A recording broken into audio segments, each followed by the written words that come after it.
Hey everybody, it's the Salty Pug Lord. How y'all been doing?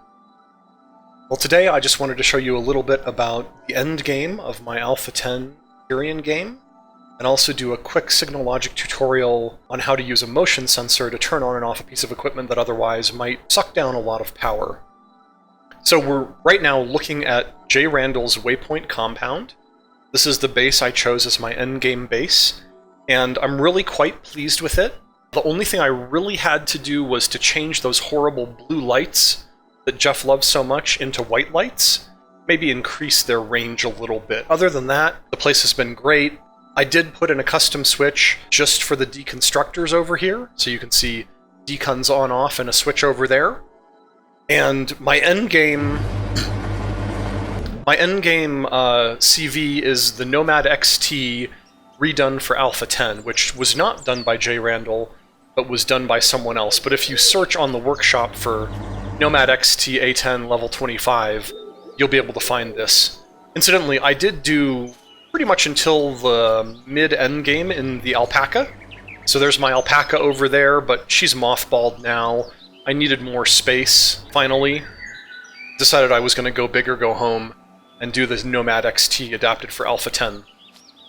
So let's wander into the Nomad, and then I will show you the Signo tutorial that I promised.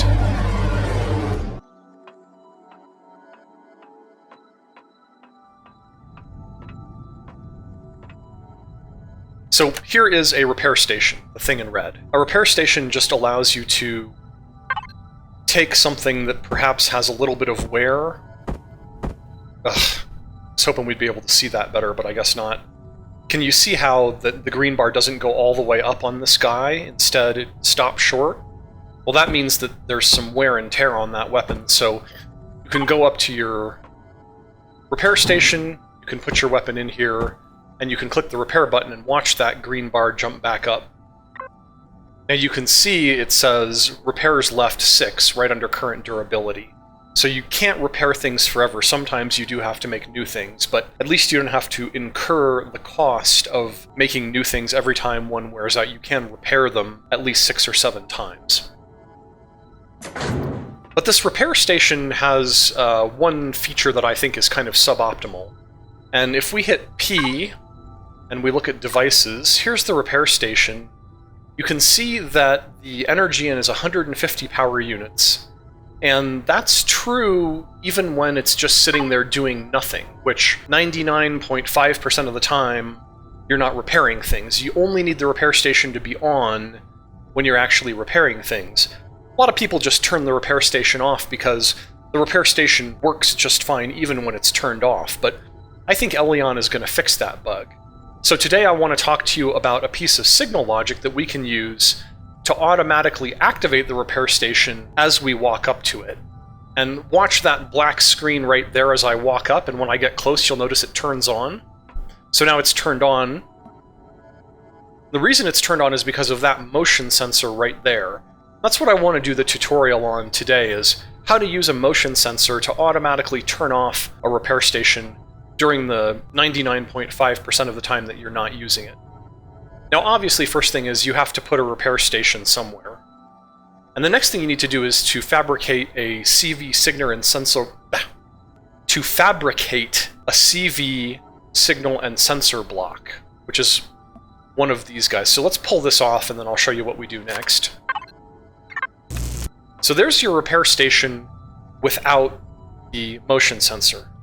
Let's grab our motion sensor. You see right now it says sensors and signals.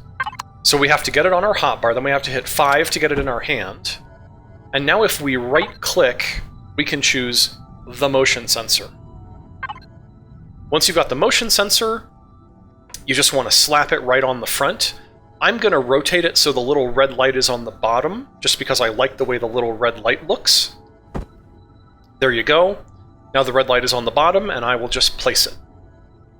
Alright, cool. So we have a motion sensor, and it's stuck to the front of that repair station, more or less, but there's no real connection between the motion sensor and the repair station.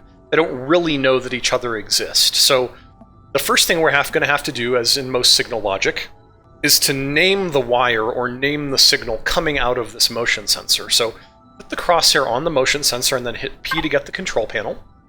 And if you're not already there, go to the Devices tab.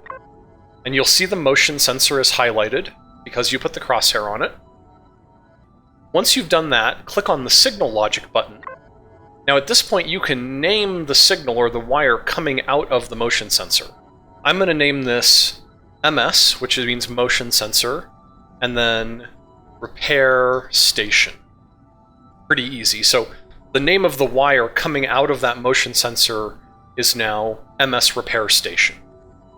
So that's step one of any sort of signal logic thing, is you have to name the wire or name the signal coming out of your sensor.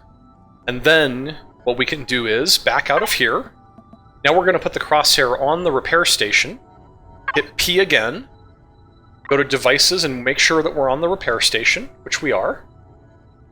And now we're going to go to the Signal Logic tab to look for the signal coming off this motion sensor, which we named MS Repair Station, to turn on and off the repair station. So motion sensor repair station, there we go, there it is. And follow is the correct mode. There are other modes, but in this case follow is the correct one. So now, when we are within range of the motion sensor, the repair station will turn on, and when we're out of range, it will turn off. There is a bit of a problem though, which is you can see that the threshold is a little bit overly sensitive. I'm quite far away from the station, and it's turning on. So I need to change the area in which that motion sensor is sensitive to motion. And so to do this, we have to once again put the crosshair on the motion sensor and hit P to bring up the control panel. Again, make sure that the correct motion sensor is selected over here on the left, which it is. Then go to the Devices tab. And now we can actually see that there are these front, side 1, and side 2 slider bars here. And these are what actually set the size of the box that the motion sensor senses motion within. Front is easy. In front of the motion sensor, I only want that to be 1 block deep.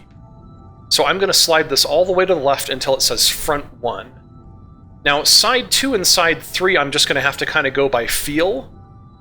That looks pretty good. I just want it to be, you know, just the space in front of the repair station.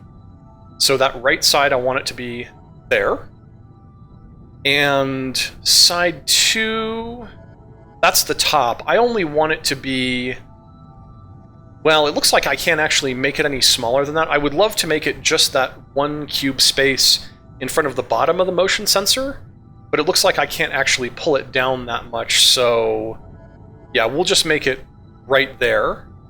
And then back to side 1, we want to sort of bring this in, so we're also going to turn this all the way down until it's side 1. And now we have this thing where it's just that red area right there in front of the repair station, and we're good to go. We've set up the correct area of sensitivity for that motion sensor. And you can see that I can walk all the way around here. I can go over to my fridge, it doesn't turn on. I can go over to my armor locker and my gearbox, it doesn't turn on. I have to get inside that 2 cube area stacked right in front of the repair station before it will actually turn on. And then the second that I step out of that area, it turns off. And again, this is to save that 150 power units that this repair station will consume at all times, even though you're not using it 99.5% of the time. Alright, that is the quick signal logic tutorial. I hope you've enjoyed that, and I hope you've enjoyed this quick glance behind the scenes at the end game of my Alpha 10 Empyrion playthrough. I hope that you are having a good one, and I would like you to stay salty, my friends.